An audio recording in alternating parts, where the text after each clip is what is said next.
ओम शांति। ये जी मुली तारीख़ है 4/6/2025। अॼु मिठा मिठा बाबदार चवनि था मीठी मीठी ॿार तव्हां हाणे श्रीमत ते साइलेंस जी अति में वञो था।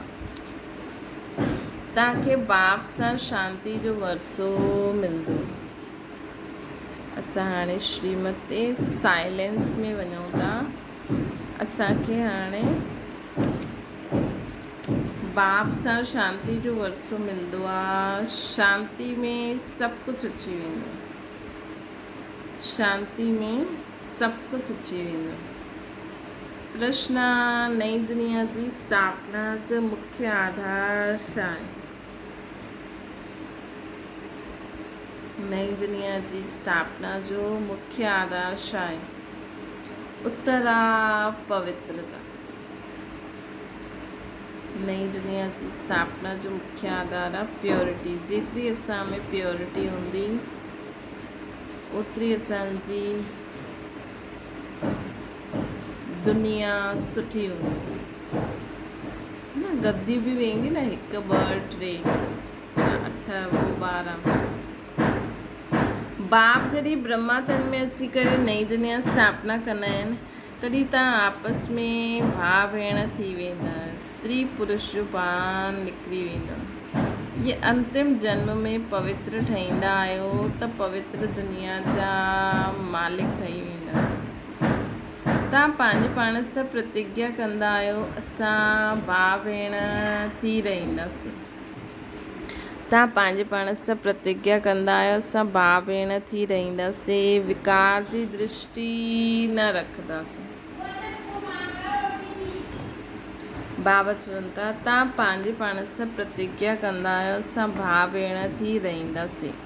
विकार जी दृष्टि न रखंदासीं। तव्हां पंहिंजे पाण सां प्रतिज्ञा कंदा आहियो असां भाउ भेण थी रहंदासीं। विकार जी दृष्टि न रखंदासीं। हिक ॿ खे सावधान करे उन्नति खे पाईंदा रहंदासीं। गीता जाग सजनियूं जाग। ओम शांति। मिठे मिठे रूहानी ॿारनि गीत ॿुधियो। मिठे मिठे रूहानी ॿारनि गीत ॿुधियो। जाग सजनियूं जाग। ऐं बुद्धि में सुदर्शन चक्र फिरियो। बाबा बि सुदर्शन चक्रधारी कहलाईंदा आहिनि। छो जी सृष्टि जे आदि मध्य अंत खे ॼाणंदा आहिनि।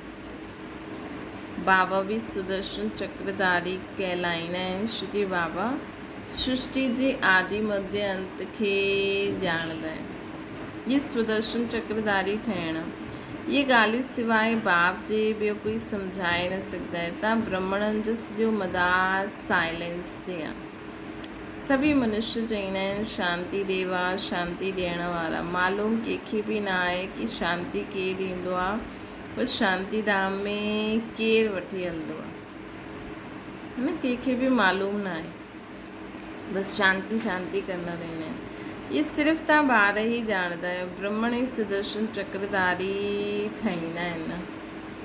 देवता कोई सुदर्शन चक्रधारी कहलाए न सघंदा। केतिरो राति ॾींहं जो फ़र्क़ु आहे न। बाबा तव्हां ॿारनि खे सम्झाईंदा आहिनि तव्हां हर हिकु सुदर्शन चक्रधारी आहियो नंबरवार पुरुषार्थनि सां। बाबा खे यादि करिणो आहे। इहा मुख्य ॻाल्हि आहे। बाप खे यादि करणु गोया शांति जो वरसो वठणु। शांति में सभु अची वेंदो आहे। तव्हांजी आयु बि वॾी थी वेंदी आहे। निरोगी काया बि ठहींदी वेंदी आहे न। सिवाइ बाप जी ॿियो कोई सुदर्शन चक्रधारी ठाहे न सघे। आत्मा ई ठहींदी आहे। बाप बि आहे। छो कि सृष्टि जी आदि मध्य अंत जो ज्ञान आहे। बाबा बि सुदर्शन चक्रधारी आहिनि। छो जी बाबा में सृष्टि जी आदि मध्य अंत जो ज्ञान आहे। गीत बि ॿुधियो न। हाणे नई दुनिया स्थापना थिए थी। गीत त मनुष्य ने ठातो अथनि। बाबा वेही सार सम्झाईंदा आहिनि गीत जो। उहो आहे सभी आत्माउनि जो पिता बाप। त सभु ॿार आपस में भाउ भाउ थी विया न। बाप जॾहिं नई दुनिया रचंदा आहिनि त प्रजापिता ब्रह्मा द्वारा रचंदा आहिनि त तव्हां सभु उन समय भाउ भेण थी वेंदा आहियो। हुन समय असां भाउ भेण थी वेंदा आहियूं। वैसे असां आत्मा भाउ आहियूं। तव्हां हर हिकु ब्रह्म कुमार कुमारियूं आहियो। इहो बुद्धि में रहण सां पोइ स्त्री पुरुष जो भान निकिरी वेंदो। असां सभु ब्रह्म कुमार कुमारियूं आहियूं। मनुष्य ये न सम्झंदा आहिनि कि असां बि वास्तव में भाउ आहियूं। पोइ बाप रचना रचंदा आहिनि त भाउ भेण थी वेंदा आहिनि। क्रिमिनल दृष्टि निकिरी वेंदी आहे। बाबा यादि बि दिलाईंदा आहिनि, तव्हां ॿार सॾु कंदा आहियो, हे पतित पावन अचो, मां हाणे आयो आहियां। तव्हांखे चईंदो आहे इहे अंतिम जन्म पवित्र रहो। हाणे बाबा असांखे छा था चवनि, हाणे मां आयो आहियां, तीअं अंतिम जन्म पवित्र रहो त तव्हां पवित्र दुनिया जा मालिक ठही वेंदव। इहे प्रदर्शनी तव्हां घर घर में हुजणी खपे। श्री तव्हां ॿार ब्रह्मण आहियो, तव्हांजे घर में चित्र ज़रूरु हुजिणो खपे। इन्हनि ते सम्झाइणु ॾाढो सहज आहे। 84 जो चक्कर त बुद्धि में आहे न। अच्छा, तव्हांखे हिकु ब्रह्मणी बि ॾेई छॾींदासीं। तव्हां बसि घर में चित्र रखी कमिरो त ॾियो, हुते अची करे उहा दीदी रोज़ु क्लास कराईंदी वेंदी। उहा अची करे सर्विस करे वेंदी। तव्हां प्रदर्शनी खोलो। भक्ति मार्ग में बि कोई श्री कृष्ण जी पूजा अथवा मंत्र जंत्र नादी न ॼाणंदो हुयो त ब्राह्मण खे सॾु कंदा हुया। उहो रोज़ु अची करे पूजा कंदा हुया। तव्हां बि मंगाए सघंदा आहियो। इहे त ॾाढो सहज आहे न। ॾिसो, भक्ति मार्ग में बि कई पंहिंजो घर में मंदरु रखंदा आहिनि ऐं रोज़ु पूजा आदि कंदा आहिनि। न करे सघंदा आहिनि त कंहिंखे रखंदा आहिनि ब्राह्मण खे। तव्हां बि, इहे बि हाणे खां ई निकितो। तव्हां बि घर में पंहिंजे बाबा जो हिकु कमिरो ठाहे छॾियो। तव्हां नथा करे सघो त हिकु दीदी रोज़ु अचे क्लास कराए, है न। उहे रोज़ु अची करे पूजा आदि कंदा आहिनि। तव्हां बि हिकु ब्राह्मणी खे रोज़ु मंगाए छॾियो। इहे त ॾाढो सहज आहे न। बाबा प्रजापिता ब्रह्मा द्वारा सृष्टि रची हुनई त ज़रूरु ब्रह्म कुमार कुमारियूं भाउ भेण बि ठहिया हूंदा न। प्रतिज्ञा कंदा आहिनि असां ॿई भाउ भेण थी रहंदासीं, विकार जी दृष्टि न रखंदासीं।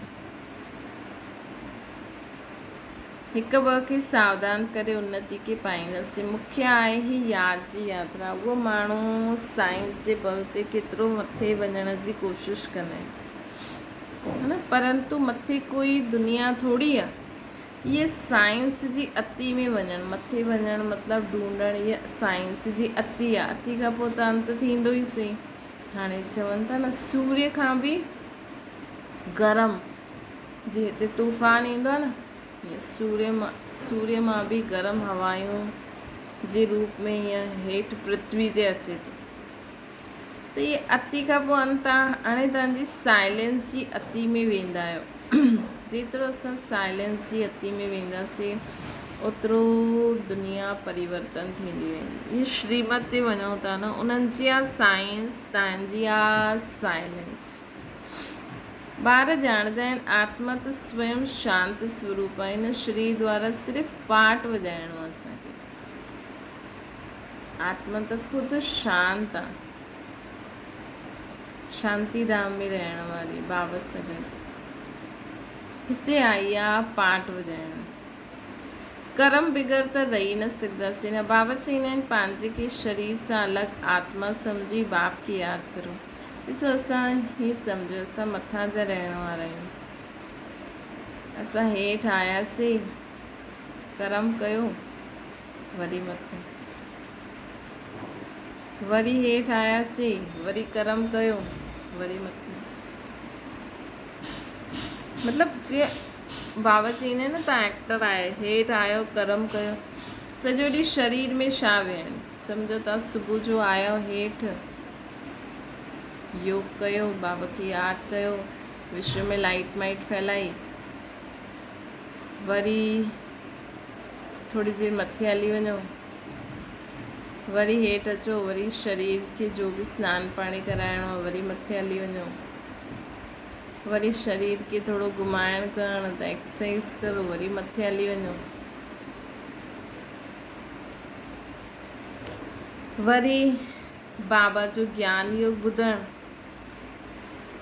वरी कननि द्वारा बाबा जो ज्ञान योग ॿुधो, वरी मथे हली वञो, वरी शरीर खे रोटी खाराइणी या नाश्तो कराइणो, वरी हेठि अचो, वरी करो, वरी मथे हली वञो, वरी जो सेवा आहे,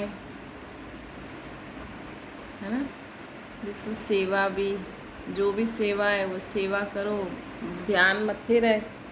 जीअं ई सेवा पूरी थी, विच विच में त वैसे ई बाबा चईंदा आहिनि ट्रैफिक कंट्रोल या कोई अहिड़ो साधन रखो त विच विच में बि असां मथे थी अचूं, है न, कंहिंखे कोर्स करायो, क्लास करायो, वरी मथे हली वञो, वरी ॾींहं जी रोटी खायो, वरी मथे हली वञो। इहे करे ॾिसो केतिरा बार असां विच विच में पंहिंजे घर मथे थी ईंदा आहियूं। ईअं मथे हलंदे हलंदे हलंदे पोइ अंत में सभु कुझु फ्री थी वेंदो, पोइ मथे ई हली हलंदासीं। पोइ हेठि जॾहिं समय हूंदो सतयुग में अचण जो, पोइ हेठि अची वेंदासीं, पंहिंजो पाठ वॼाईंदासीं। केॾो सुठो आहे। कर्म बिगड़ त कोई ॾेई न सघे। बाबा चईंदा आहिनि पंहिंजे के शरीर सां अलॻि आत्मा सम्झी बाप खे यादि करो त तव्हांजा सभु विक्रम विनाश थी वेंदा। ॾाढो ई सहज आहे। सभिनि खां जास्ती जो मुंहिंजा भगत अथव शिव जा पुजारी आहिनि, उन्हनि खे सम्झायो। जेका शिव जा पुजारी आहिनि उन्हनि खे सम्झायो। हाणे वैसे ई शिव बाबा जो सावन जो महीनो शुरू थी वेंदो, वैसे बि हाणे मथे केदारनाथ न, हाणे हिन समय माण्हू काशी केदारनाथ हिननि जा दर्शन करणु वेंदा आहिनि। त हाणे ॿियो ई जास्ती असां शिव बाबा खे यादि करूं त जाते जाते माण्हू शिव जा भक्ति करनि था, पुजारी आहिनि, उन्हनि खे बि साक्षात्कार थींदो। ओचते ओच पूजा आहे शिव जी। शिव जी उहा ई सर्व जो सदगति दाता आहिनि। हाणे तव्हां ॿार ॼाणंदा आहियो बाबा आहिनि, उन्हनि सां सभिनि खे साथ वठी वञण लाइ आया आहिनि बाबा। पंहिंजे टाइम ते असां बि ड्रामा अनुसार कर्मातीत अवस्था खे पाईंदासीं, पोइ विनाश थी वेंदो। पंहिंजे टाइम अनुसार, ईअं न की असां सोचूं जॾहिं टाइम हूंदो तॾहिं पाईंदासीं, असांखे पंहिंजो कर्मातीत स्थिति में स्थित रहणो आहे।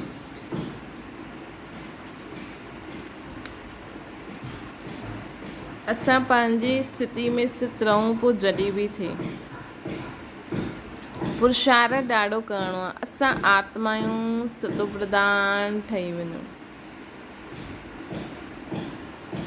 असां आत्मायूं सतो प्रधान थी वञूं। बाबा जी श्रीमत ते हलणो आहे। श्रीमद भगवत गीता चईंदा आहिनि केतिरी वॾी महिमा आहे इहा,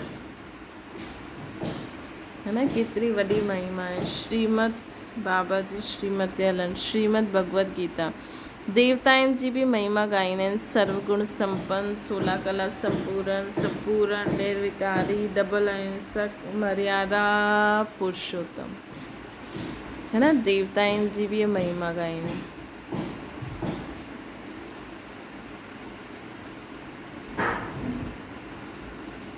बाप ई अची करे संपूर्ण पावन ठाहींदा आहिनि। जॾहिं संपूर्ण पते दुनिया ठहींदी आहे तॾहिं बाबा अची करे असां आत्माउनि खे ऐं हिन पूरी दुनिया खे संपूर्ण पावन ठाहे छॾींदा आहिनि, है न, संपूर्ण पावन ठाहींदा आहिनि। बाबा चईंदा आहिनि, सभु चईंदा आहिनि असां भॻवान जा ॿार आहियूं त ज़रूरु स्वर्ग जो वरसो हुजिणो खपे न। प्रजापिता ब्रह्मा द्वारा असां सभु भाउ भेण ठहिया आहियूं। कल्प पहिरियों बि बाबा आया हुया, शिव जयंती मल्हाईंदा आहिनि। ज़रूरु प्रजापिता ब्रह्मा जा ॿार बि ठहिया हूंदा। शिव बाबा आया हूंदा त ब्रह्मा जे तन में ईंदा त असां हुन जा ॿार बि ठहिया हूंदासीं। बाप सां प्रतिज्ञा कंदा आहिनि, बाबा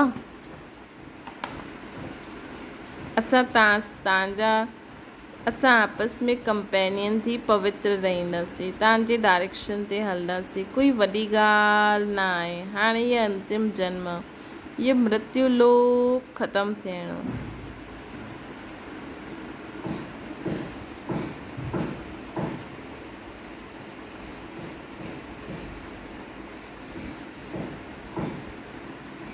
ये मृत्यु लोक ख़त्म थियणो आहे। हाणे त समझदार ठहिया आहियो न। कोई पंहिंजे खे भॻवानु चए त चईंदा भॻवानु त सर्व जो सदगति दाता आहे। उन्हनि खे ईअं चओ कि भॻवानु त सर्व जो सदगति दाता आहे, तव्हां सभिनि जी सदगति करे सघंदा आहियो। न करे सघंदा आहियो त तव्हां पंहिंजे खे भॻवानु कीअं कहलाए सघंदा आहियो। भॻवान जो त कोई नाम रूप ई न आहे। तव्हांजो त नाम बि आहे, रूप बि आहे, त तव्हां भॻवानु कीअं चई सघंदा आहियो। मतिलबु सत्यता बि हुजे, निर्भयता बि हुजे ऐं निर्माणता बि हुजे। हिकु इहे पोइ पंहिंजे खे कीअं कहलाए सघंदा आहिनि, परंतु सम्झंदा आहिनि ड्रामा जो खेल आहे। बाप तव्हां ॿारनि खे सुदर्शन चक्रधारी ठाहिनि था। बाबा चईंदा आहिनि सभु सर्विस में तत्पर रहो। हाणे सर्विस में तत्पर रहो।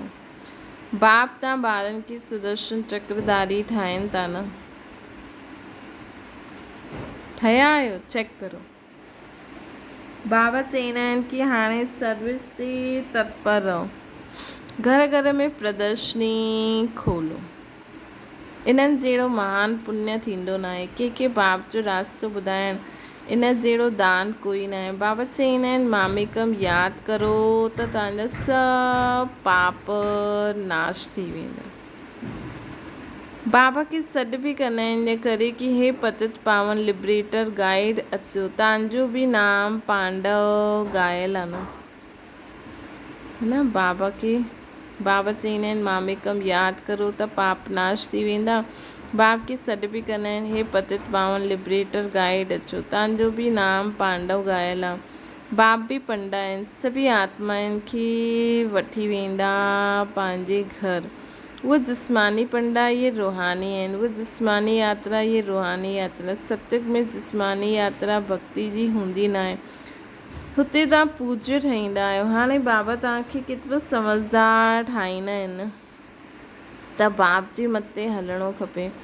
कोई बि संशय आदि हुजे त पुछणो खपे। हाणे बाप चईंदा आहिनि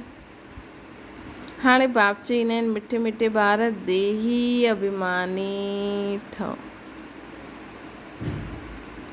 बाबा जे मथे हलणो खपे। संशय आदि थिए त पुछो। देही अभिमानी ठहो। पंहिंजे खे आत्मा सम्झी करे बाबा खे यादि करो। तव्हां मुंहिंजा लाडला ॿार आहियो, अधु कल्प जा आशिक आहियो। हिक जा ई ढेर नाम रखी छॾिया अथनि। केतिरा नाम, केतिरा मंदर ठाहींदा रहंदा आहिनि। मां त आहियां हिकु ई, मुंहिंजो नाम शिव आहे। असां 5000 वर्ष पहिरियों भारत में आयासीं। ॿारनि खे एडॉप्ट कयो, हाणे बि एडॉप्ट कंदा आहिनि। ब्रह्मा जा ॿार थियण जे कारण तव्हां थी वियो शिव बाबा जा पुत्र पुत्री। हिते वरसो ई मिलंदो आहे आत्मा खे। उन में भाउ भेण जो सुवाल न उठंदो आहे। आत्मा ई पढ़ंदी आहे, वरसो वठंदी आहे न। सभिनि जो हक़ आहे। आत्मा ई पढ़ंदी आहे, वरसो वठंदी आहे, सभिनि जो हक़ आहे न।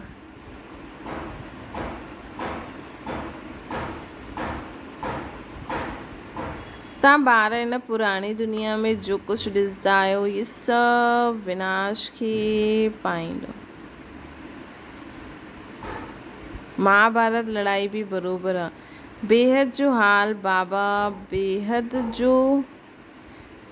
जो बाप बेहद जो वरसो ॾियनि था, बेहद जी नॉलेज ॿुधाइनि था त त्याग बि बेहद जो खपे। तव्हां ॼाणंदा आहियो कल्प पहिरियों बि बाबा राजयोग सेखारियो हुई। राजस्व अश्वमेघ यज्ञ रचियो हुई। सोचो बाबा जी जाते जाते ब्रांचिस खुली हूंदियूं, बाबा जा जाते जाते ॿार हूंदा पूरे विश्व में। मतिलबु ओसि ताईं आग फैली वई आहे यज्ञ जी।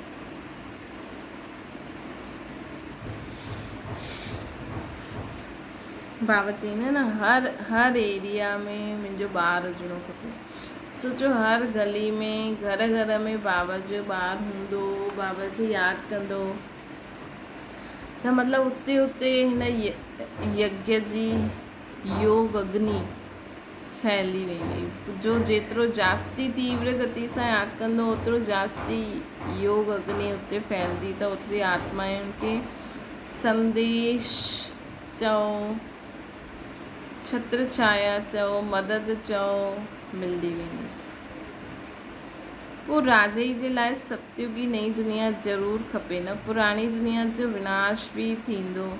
5000 वर्ष जी त ॻाल्हि आहे, इहा लड़ाई लॻी हुई जंहिंसां गेट खुलिया हुया बोर्ड ते स्वर्ग जा।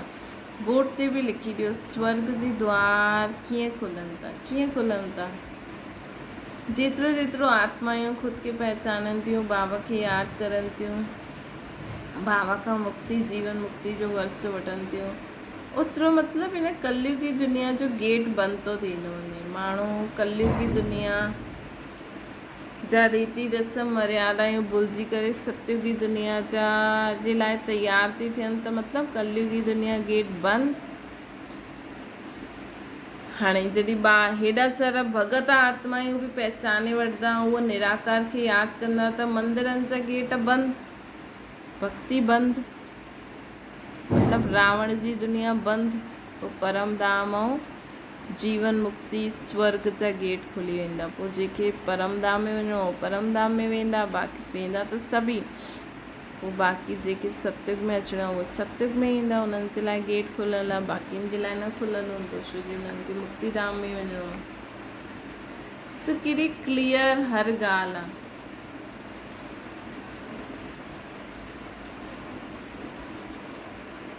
तव्हां हाणे तव्हां न सम्झाए सघंदा हो त ॿिए खे ॿुधायो, अगरि तव्हां नथा सम्झाए सघो त ॿिए खे ॿुधायो। पोइ धीरे धीरे वृद्धि थींदी वेंदी। तव्हां केतिरा ढेर ब्रह्मण ब्रह्मणियूं प्रजापिता ब्रह्मा जा ॿार ठहिया, वरसो मिलंदो आहे शिव बाबा सां। उहो ई सभिनि जो बाप आहे। इहे त बुद्धि में सुठी रीति यादि रखिणो आहे न। असां ब्रह्मण सो देवता ठहींदा आहियूं। असां ई देवता हुयासीं, पोइ चक्कर लॻाए करे शूद्र ठहिया आहियूं। हाणे वरी असां ब्रह्मण ठहिया आहियूं, शूद्र ठहियासीं, हाणे वरी असां ब्रह्मण ठहिया आहियूं। असां ई देव आत्मा चक्कर लॻाए करे हाणे वरी ब्रह्मण ठहिया आहियूं। पोइ विष्णुपुरी में वेंदासीं। ज्ञान त ॾाढो सहज आहे, परंतु कोटनि में कोई निकिरंदो आहे, प्रदर्शनी में केतिरा ढेर ईंदा आहिनि।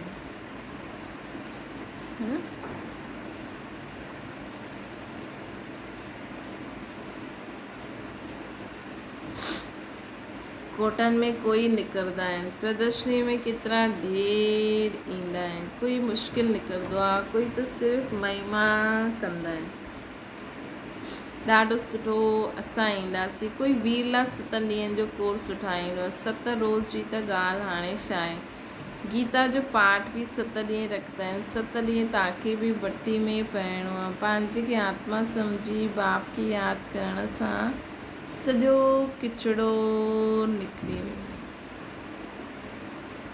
7 ॾींहंनि जो कोर्स बि करनि, हाणे त 3 ॾींहंनि में बि कराईंदा आहिनि, किथे 1 ॾींहं में बि। अंत में त 1 सेकेंड में 7 ॾींहंनि जी भट्टी में पइणो आहे। पंहिंजे खे आत्मा सम्झी बाप खे यादि करो त सॼो किचिड़ो निकिरी वेंदो। अधु कल्प जी गंदी बीमारी देह अभिमान जी निकिरी वेंदी। देह अभिमानी ठहिणो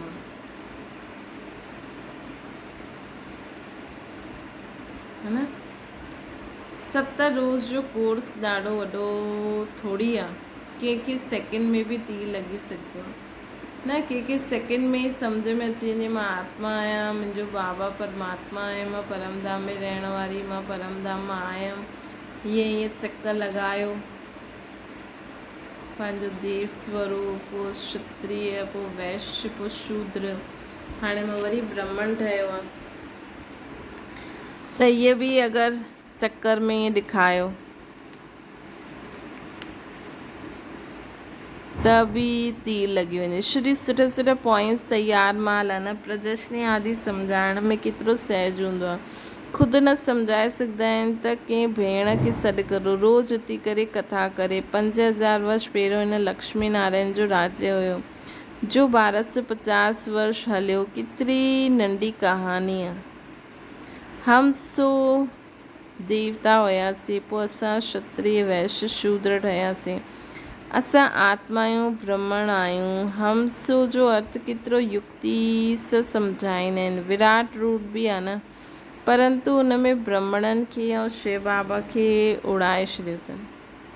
विराट रूप में बि ॾिसो सभु आहिनि न, त ईअं ॾेखारे सघंदा हिकु आत्मा हीअं ठहींदी आहे, लेकिन उन में ब्राह्मण और शिव बाबा खे उड़ाए छॾियो अथनि। अर्थ कुझु बि न सम्झंदा आहिनि। हाणे तव्हां ॿारनि खे महिनत करणी आहे बाबा खे यादि करण जी। ॿियो कोई संशय में न अचिणो आहे, है न। हाणे असांखे महिनत करणी आहे बाबा खे यादि करण जी।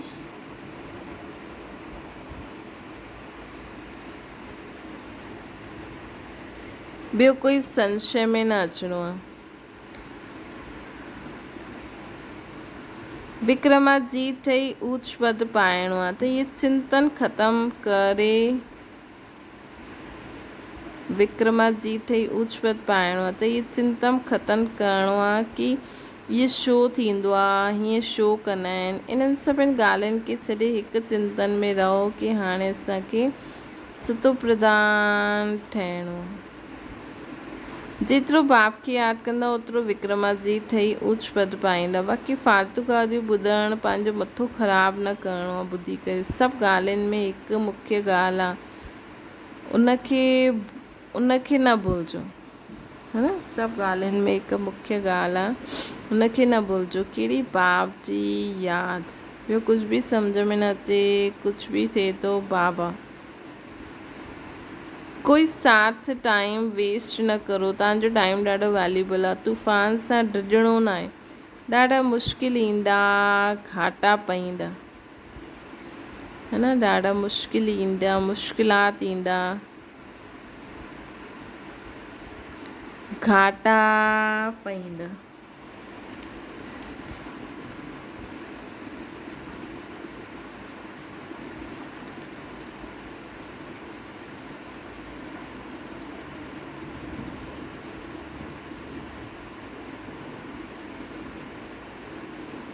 परंतु बाप जी यादि कॾहिं न भुलिजणी आहे।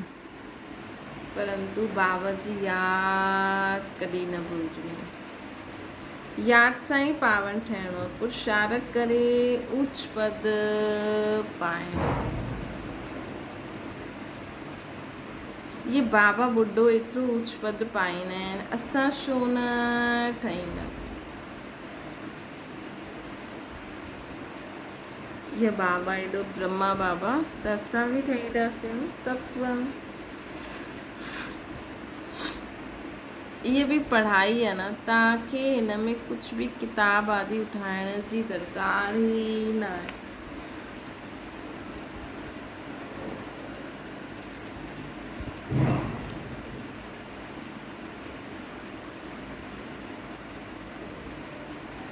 बुद्धि में सॼी कहानी आहे। केतिरी नंढी कहानी आहे न। सेकंड जी ॻाल्हि, मां आत्मा परमधाम निवासी, पोइ मां आत्मा देव आत्मा ठहींदमि, पोइ क्षत्रिय, पोइ वैश्य, पोइ शूद्र, पोइ हाणे ब्राह्मण ठही आहे।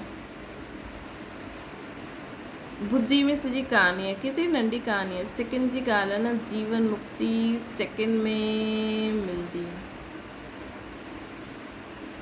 मूल ॻाल्हि आहे बाप खे यादि करण जी।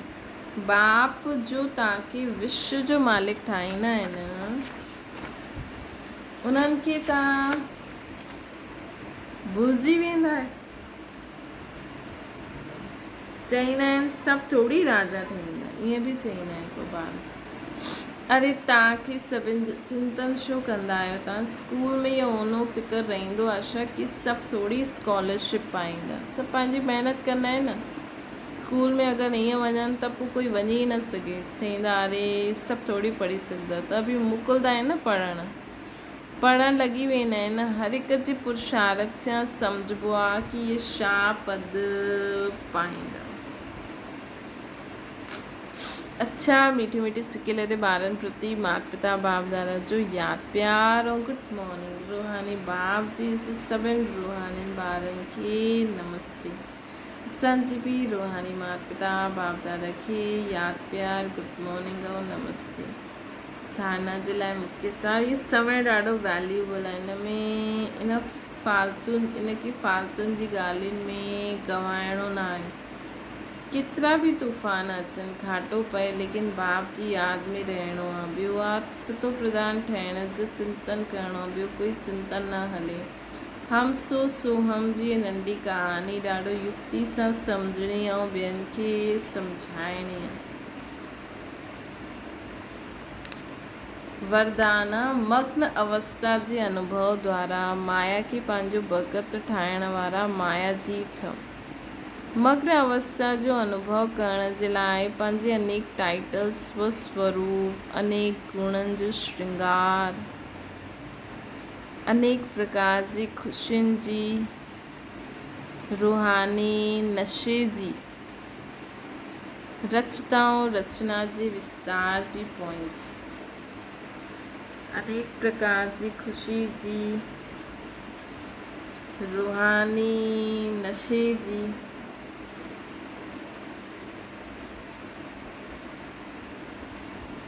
रचताऊं रचना जे विस्तार जी पॉइंट्स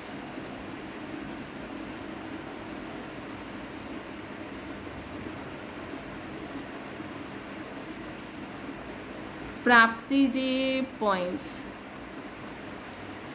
रचताऊं रचना जे विस्तार जे पॉइंट्स जो असांखे प्राप्तियूं थी वञनि स्मृति में रखो त तव्हांजी पसंदगी हुजे हुन ते मनन करो। जो तव्हांजी पसंदगी हुजे हुननि ते मनन करो त मग्न अवस्था सहज अनुभव थींदो। अगरि तव्हांखे स्वर्ग सुठो लॻंदो आहे त बाबा त चईंदा आहिनि मुक्तिधाम जीवन मुक्तिधाम असांजे अखियुनि जे साम्हूं हुजे। अगरि तव्हांखे स्वर्ग सुठो लॻंदो आहे त स्वर्ग में ई सोचो मां हीअं कंदमि हीअं ठाहींदमि हीअं कंदमि त बि रचना जंहिंजी आहे त रचता बि यादि ईंदो न त मग्न अवस्था थी वेंदी न।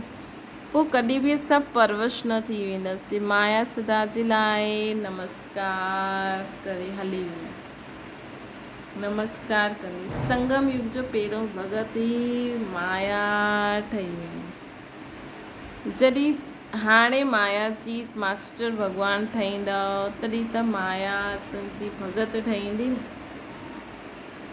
है न। त बाबा चईंदा न कॾहिं कॾहिं माया तव्हांजी दासी ठही वेंदी उहा ई माया असांजी भगत बि ठहींदी।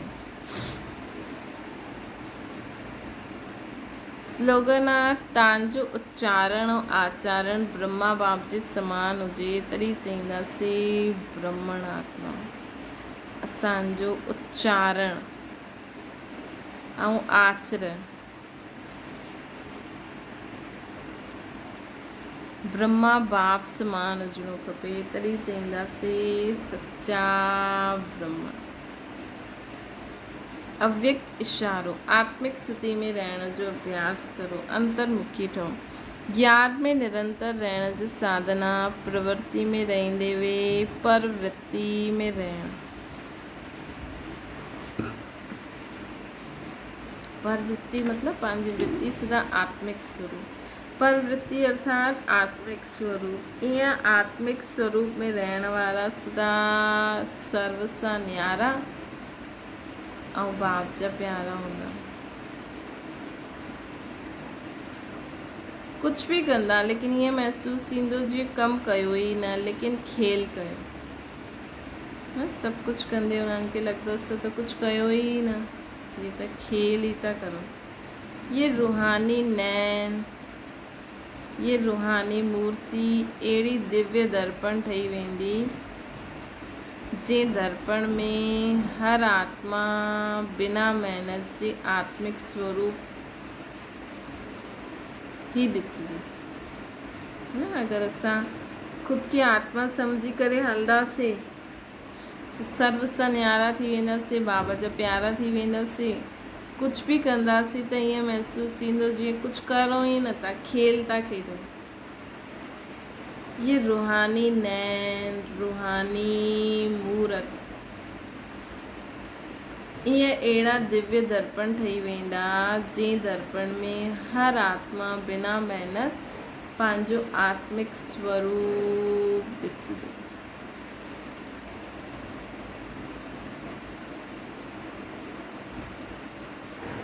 अच्छा, ओम शांति। बाबा खे यादि करो।